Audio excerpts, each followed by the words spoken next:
توکل کیا ہے؟ توکل کا مفہوم سمجھیں۔ اللہ کی ذات پر بھروسہ کرنا، اللہ کی ذات پر یقین کرنا توکل ہے۔ لیکن توکل صوفیاء کی نظر میں کیا ہے؟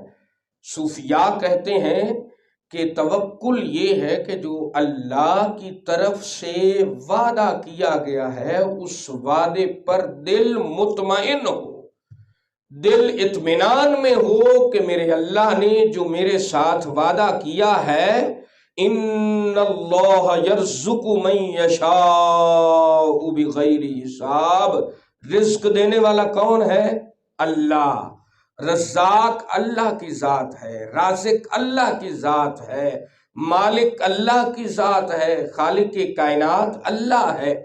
تو جب اللہ تبارک و تعالی جل مجدہ نے رزق دینے کی ذمہ داری لی ہے، رب فرماتا ہے رزق میرے ذمے ہے، تو توکل یہ ہے کہ رزق کے معاملے میں بندے کے دل میں پریشانی نہ آئے، وہ مطمئن ہو کہ اللہ تبارک و تعالی جل مجدہ العظیم نے مجھے رزق دینے کا وعدہ کیا ہے، اللہ تعالی جل مجدہ العظیم مجھے رزق عطا فرمائے گا۔